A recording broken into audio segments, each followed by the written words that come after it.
Vesper, ton avis sur en mot, En un mot, dispensable. Donc, en un mot, je trouve ça foireux. Ce film est parfait. Subjectivement, je l'ai préféré au premier et objectivement, il est effectivement moins bon que l'original, mais reste excellent. Le meilleur point du film est sans doute le traitement réservé aux vélociraptors, qui sont cette fois bien plus travaillés et intéressants que leurs prédécesseurs.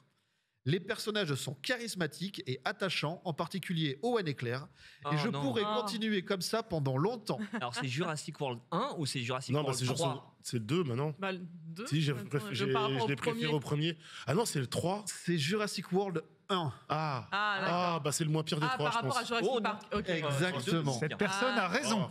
Vesper, ton avis sur Jurassic World en un mot, qu'on sache un petit peu où tout le monde se situe. En un mot. Vite fait, non mais plus de combien d'étoiles? Dispensable. Dispensable.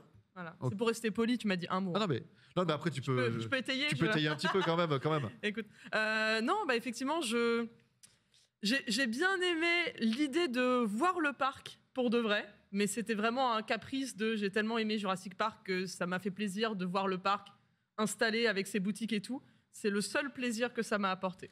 Nanix, il en pense quoi de Jurassic World? Maximilien d'abord, non, tu veux pas? Non, vraiment. En un mot, c'est éclaté.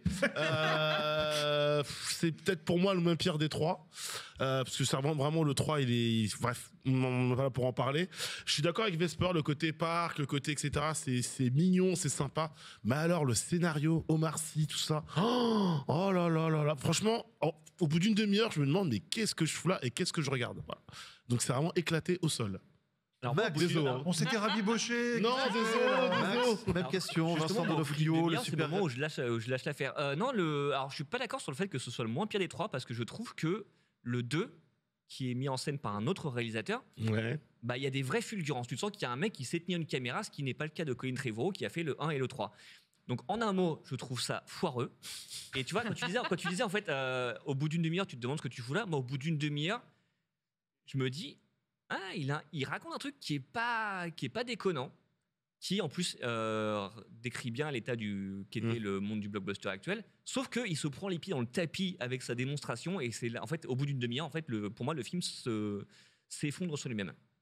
Bon, je pense que c'est un film en fait avec vraiment un discours caché. En fait, qui te montre ce que Hollywood fait de mal. Donc, en fait, c'est un film qui te dit oui, c'est de la merde, et en fait, je vous explique au sein du film pourquoi c'est de la merde. Donc, pour moi, c'est un espèce de film de génie, sachant qu'en plus, il y a Spielberg derrière. Je pense que Spielberg a adoubé ce scénario et tout ça pour dire vous êtes en train de faire n'importe quoi. Et si vous regardez en fait ce film et plein d'indices que vous pouvez rapprocher du monde du cinéma, c'est-à-dire des gens qui, par exemple, quand il faut nommer un nouveau dinosaure, disent on va prendre un nom qui est populaire sur Google, qui est facilement hashtagable, machin. C'est-à-dire ce que font des exécutifs quand ils choisissent le titre d'un film. Il nous faut plus de dents, plus de méchants, plus de machins, exactement ce qu'on fait quand on fait un blockbuster. Donc en fait, si vous regardez, il y a plein de petits indices comme ça qui vous disent ce film, c'est en gros, ça raconte ce qu'on a fait pour faire ce film. Mais si par exemple, il y a une réplique dans le film que moi je trouvais assez géniale, en plus qui n'est pas une réplique importante, mais à un moment, je crois que tu as l'actionnaire du parc, là, monsieur Masrani, qui vient et qui fait comment ça se passe aujourd'hui. Et donc il y a le personnage de Bryce Dallas Howard qui fait les entrées sont au top. Il fait non, mais concrètement, les gens sont contents ou pas? Et c'est exactement ce que te dirait en fait un producteur qui fait c'est bon, le box-office ça cartonne. Oui, mais on a fait un film de merde ou pas? Mais vraiment, j'ai trouvé ça. J'étais surpris que ce soit dans un blockbuster. Je trouve, et peut-être pas très bien caché, mais je trouve ça vachement bien.